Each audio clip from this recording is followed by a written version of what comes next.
Perfect. What is up? Good morning and welcome to the PT on ICE Daily Show. My name is Dr. Shaelyn Sharbutt and I am on faculty for the pelvic division here at ICE. Today we're going to talk a little bit about doing a workshop for local fitness professionals and coaches based around pelvic floor issues. So this is really important because so many of those people's clients will either put their memberships on pause or stop working out completely during this new phase of life. They're trying to navigate it.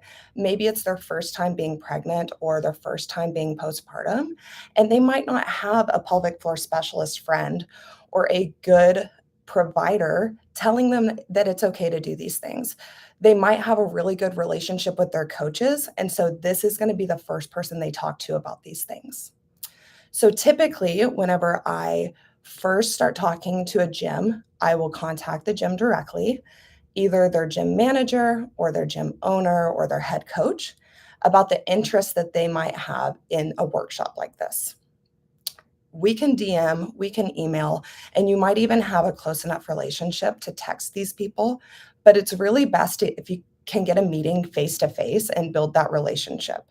This not only gets that gym owner or that head coach super excited about what you're going to tell them, but it also lets them see the value that you're going to bring the other coaches and their members. So whenever you go to have this sit down conversation, it's best to be prepared. I always have a PowerPoint or a presentation to give to these coaches when I do these. And I'll bring that along to that meeting with that gym owner or head coach to kind of show them what to expect from this workshop. It helps them feel a little better prepared, know what kind of equipment I'll need before I teach their coaches, and how much space I'm going to take up. It's then important to make sure that they understand that it needs to be during a time when we don't have open gym going on and we don't have class times going on. Maybe see what time of the gym is the least busy, and they can block off a schedule and say, hey guys, we're trying to get our coaches the best education we can. Please don't come to the gym from this time to this time this Sunday. Have them kind of plan that ahead for their members. And that way the coaches can focus everything on what you're saying and what you're teaching them. And then they're not distracted by gym members working out or maybe wanting to cue somebody's lift in a corner or what have you. So whenever you're creating content for this workshop, you really need to think about what these people do. Are you going to a CrossFit gym? Are you working with contact sport athletes like in a martial arts gym or a jiu-jitsu gym? Is there going to be running involved? Are there gymnastics movements being educated? Are there heavy barbells that people are getting under? You really need to understand what these people are doing day in and day out to be able to educate their coaches on progressions and regressions. So this should really be a community that you're involved in and that you understand what they're doing. And those coaches are going to respect you even more if you're involved. So from there, we want three main things for our pelvic floor workshops for these coaches. The first thing is a little bit of background. Most people don't even know that they have a pelvic floor, let alone that they can struggle with issues with this area of their body. So give these coaches a little bit of background, educate them on these muscles. It doesn't have to be a full-blown anatomy lecture. Nobody wants to sit through that except maybe a nerdy PT student. But make sure that you give them a little bit of background. Maybe you show them a couple photos of what the pelvic floor muscles look like. Maybe you whip out a model. But if you can relate that back to something they're familiar with, like hip structure, hip and glute muscles, core canister, maybe some abdominal muscles, that'll kind of relate it back to things that they cue day in and day out and are way more familiar with. From there, you want to give a background also on symptoms that they might have their clients complaining about in the gym. So a lot of CrossFit coaches are going to understand that there are women who leak with double unders and running and lifting.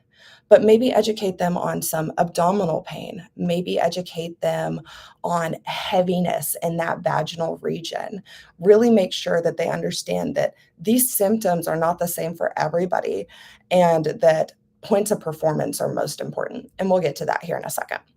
But giving that background and giving some symptoms to look out for can be really helpful.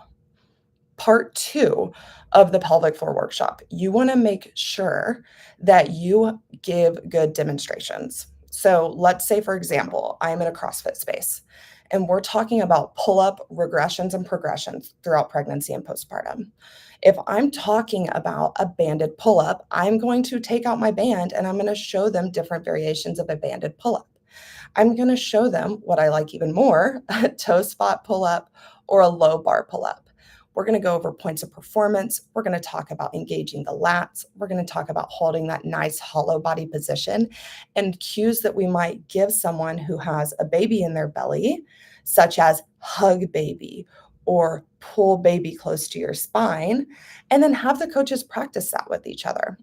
So demonstrations are super important. Have them watch you set it up.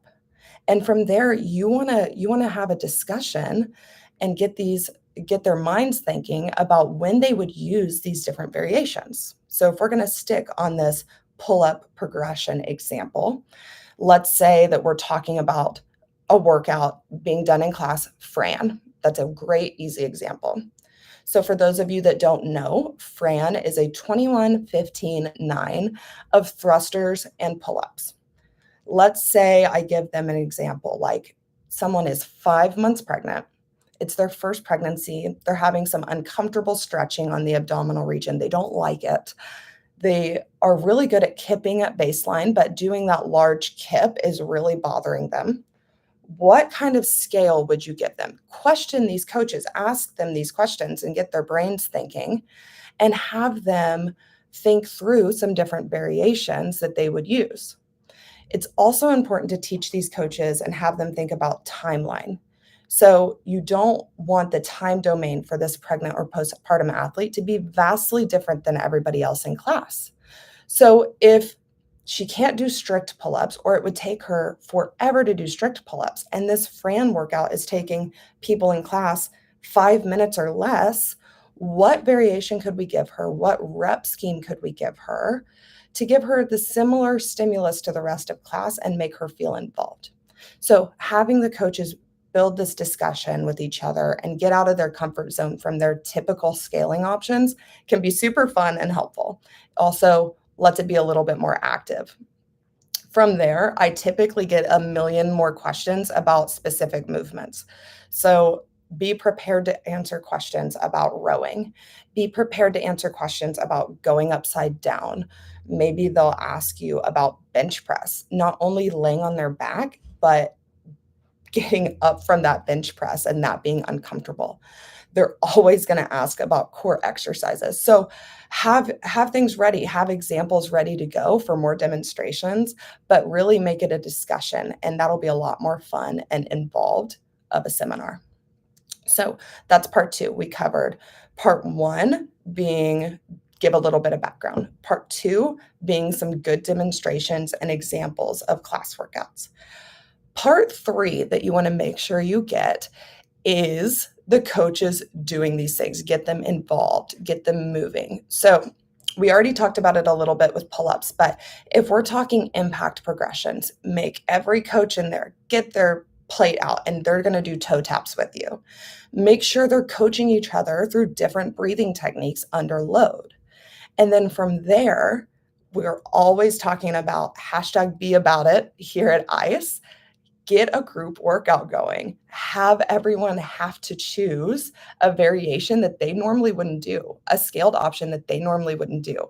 Some of our coaches are games athletes, and they're fantastic coaches, and they're fantastic athletes, but they've never had to do a toe spot pull-up in their life. Have them practice toe spot pull-ups in a workout. It is hard. Have them practice that form. Have other coaches pick them apart, just like they would any of their other clients. That can be a super fun way for them to practice their coaching skills, but also feel what it's supposed to feel like. And then they can imagine, man, if I had a big old belly with a baby in it, how hard would this movement be? So that can be super fun as well. So, lastly, you want to make sure that you feel comfortable being the subject matter expert. Don't be ashamed to refer to yourself as the expert in your field.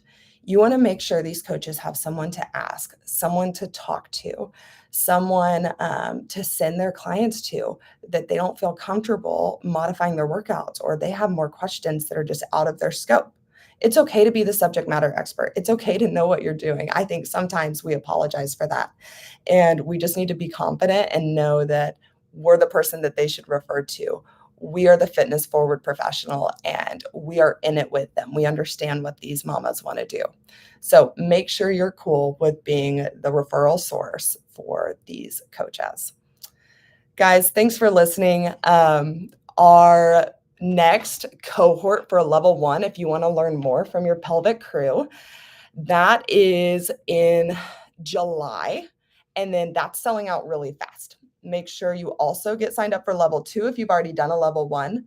We're wrapping up a level 1 right now, so you know those people are going to hop on that level 2 as soon as they're done. They're all fired up. And then lastly, we have a live course in Cincy, Ohio. Get signed up for that as well. We love the live course. We go over in detail a lot of the variations of progressions and regressions I just discussed. So if you're not comfortable with that, sign up for that Cincy course. We can't wait to see you there. And if you need even more info, get on our pelvic newsletter. It is a blast and it is best practice. So that's sent out every month. We will talk to you guys soon.